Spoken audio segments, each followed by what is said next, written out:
G'day you bloody legends, how the bloody hell are ya? I'm Nathan, the Maltese Mustang, and in this video we're going to be talking about the stocking we got in this monster aquarium.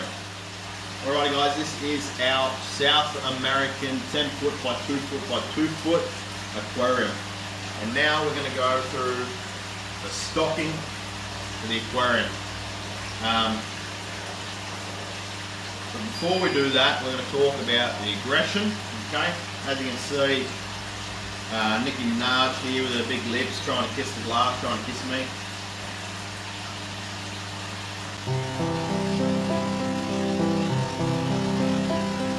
See, I have a special touch.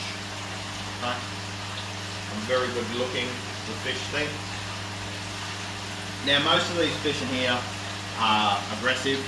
Not as aggressive as Central Americans in my eyes, personally. Oscars can be pretty bad, but I think they're misled. I don't think they're aggressive, they're hungry, okay? And they'll eat anything that's going to fit in their mouth, alright? Yeah, they're not very aggressive. I think they're more sooky. They'll do a water change, they'll lie in the bottom like, oh, why did you do that? They're very sooky. They're not aggressive, but they are hungry and they will eat anything that fits in their mouth, okay? When they do breed, then the fish breed here, like the male and the female there are, doing their little dance and he's trying to caress her into a breeding spot. They do get a bit aggressive, but it's not to the point where they're seeking out the other fish and killing them, okay? Once again, big spacey aquarium, escape nicely, no hidey holes, no territories, okay? As you can see, all the fish in here are actually in top notch. The only issue I have in this aquarium is the male true parrot gives the female a hard time to breed and she's just not wanting the bar of it. So she's probably the worst out of a lot of them, okay? But yeah, as you can see, all the fish are pretty pristine. There's no major signs of aggression.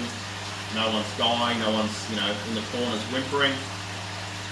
That's the key. No territories. No hidey holes.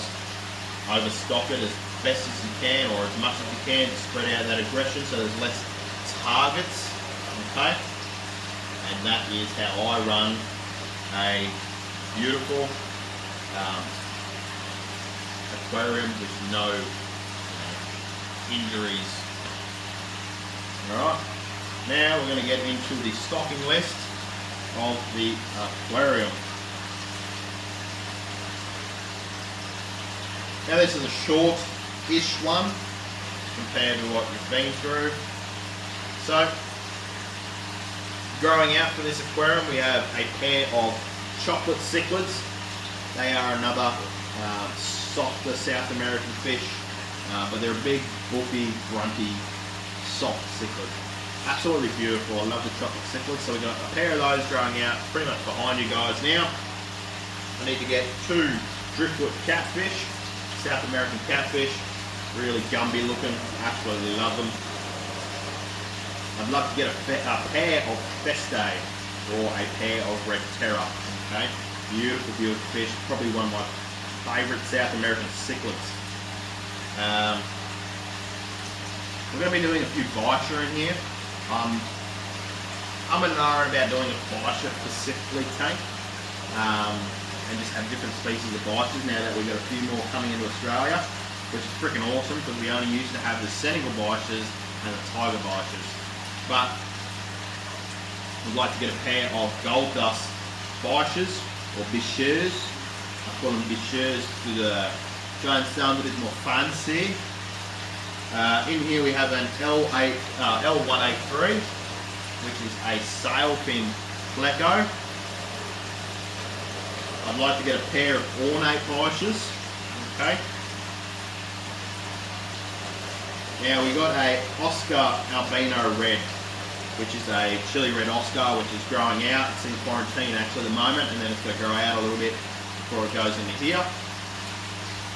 Oscar albino red tiger, which is the girl there. I'd like to get a bumblebee Oscar. Okay, we've got a lemon Oscar that's growing out at the moment. We've got our red tiger Oscar, which is our tank boss, and he is an example of what these fish can, grow out to be. Their full potential if they're kept right in a large aquarium. You'll see a lot of people keeping Oscars in 3-foot, 4-foot tanks. They're very stunted. People come in and they're like, I used to work in aquariums, and people would come in and talk about their Oscars, and it's quite heartbreaking. Some people, how some people keep them. And they'd go, oh, it's massive, and then I'd show them photos of him or tell them how big roughly he is, and they're like, wow, they get that big, and they do. With a decent sized aquarium and right water conditions and food, they will get quite large. Last Oscar for the aquarium will be a red tiger Oscar. So it's going to be a very dominant Oscar aquarium. If it becomes an issue and there's not enough space in any of the aquariums, there's always space in another aquarium, or we are going to be doing some very large ponds outside. One's going to be an Australian native pond, one's going to be a South American, Asian monster predator pond, and then we're going to be doing a saltwater predator pond.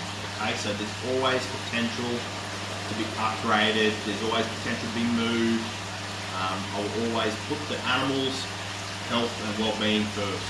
Okay, so some of you are like, oh, that's too much fish for this tank. I know we only do water changes once a month, but if one tank requires more water changes, that is not an issue. I'm happy to do water changes 2, 3, however many times a week on one aquarium if it needs it. We've got our pair of pearl cichlids. Beautiful, beautiful fish. Highly invasive fish here in Queensland. It's very unfortunate. People buy them, once again, thinking they stay small, they get too big, people go release them into the wild, which is a very bad decision. These guys can tolerate drastic temperatures, drastic pHs, and they breed like rats. Peacock bass, Skelberry. Now we are going to be putting big peacock bass species in our monster pond, but the Skelberry only stay small. They're the smallest species of peacock bass, reaching around 30 centimetres. Okay, quite small, still a decent sized fish, but we're going to be putting them in here. Pair of, we got one, we need to get another. We got a pair of red fin flagtail Protolonus. I don't know how to say it, but they're these guys here. Mate, they are the best algae eater you will get.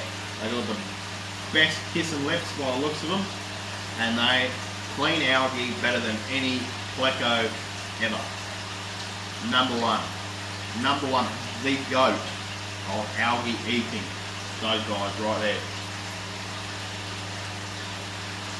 Alrighty, next on the list is a red severum. I need to get a red severum. We've got our gold severum. I'll have a gold and a red severum. A pair of rivulatus or green terror. They are in the tank behind you, growing out for this aquarium. I also would like to get a pair of rocket seal red shoulder severums. Absolutely beautiful severums. First time I've seen them, laid eyes on them, I was in love. They're absolutely beautiful.